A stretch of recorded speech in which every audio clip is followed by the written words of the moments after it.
स्वागत करते हैं दोस्तों आपका हमारे चैनल के अंदर। वीडियो में आगे बढ़ने से पहले नए दोस्तों से कहूँगा कि चैनल को सब्सक्राइब करके लाइक और ज़्यादा से ज़्यादा दूसरों तक के शेयर कर दीजिएगा। जैसा कि हम और आप जानते हैं कि बिहार के अंदर जो है तो ड्रामेटिकल जो है तो इलेक्शन कंप्लीट हो चुके हैं। ऐसे में अगर हम बात करें एग्जिट पोल की, तो इसमें सबसे नंबर 1 आमोर के बारे में हम बात करेंगे।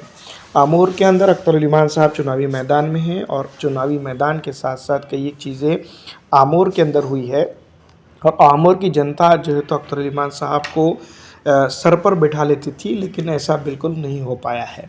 इसलिए हम ऐसा कह रहे हैं क्योंकि हमने बेसिक तौर पे कई एक चीज़ें की जानकारी ली है। यहाँ पर जो तो ख़ास करके कुछ ऐसे लोगों ने असदुद्दीन अवैसी साहब और अख्तर उल इमान साहब के ख़िलाफ़ माहौल बनाया, जिसके चलते काफ़ी मुश्किलें अख्तर उल इमान साहब को आमोर विधानसभा क्षेत्र के ऊपर जो तो इन दिनों हो सकती है।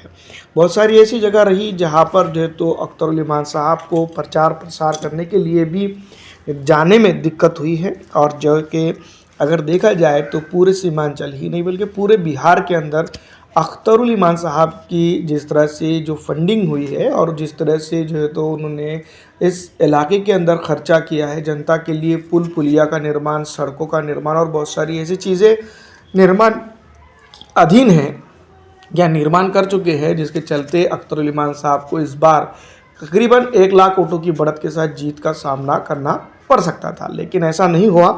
टिकटों के बंटवारे के चलते जो है तो विपक्ष ने काफ़ी अच्छा मौका साधा और सत्ताधारी पक्ष ने भी काफ़ी अच्छा मौका साधा और अख्तर उल इमान साहब की छवि को ख़राब करने की काफ़ी हद तक की कोशिश की गई।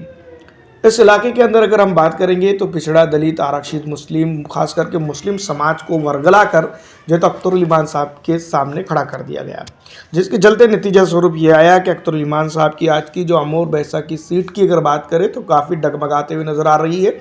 काफ़ी स्ट्रगल के बाद इस इलाके के अंदर काफ़ी कुछ चीज़ें हो सकती है, ऐसा हम ज़रूर कह सकते हैं। लेकिन विधानसभा के अंदर काफ़ी जो है तो मेहनत अख्तर उल इमान साहब ने की है।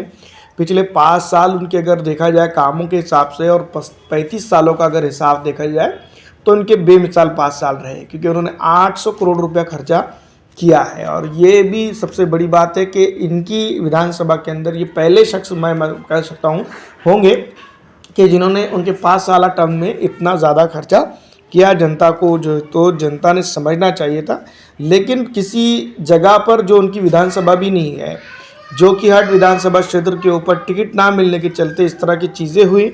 और ये जो है तो सीधी तौर पर अगर देखा जाए तो जो टीम थी टिकट फाइनल करने वाली, उनके ज़रिए से ये हुई है। लेकिन अख्तर उल इमान साहब को इसका खमियाजा थोड़ा सा लग रहा है कि भुगतना पड़ता हुआ दिखाई दे रहा है। आगे और भी चीज़ें निकल के सामने आएंगी। फिलहाल बने रहिएगा हमारे चैनल के साथ।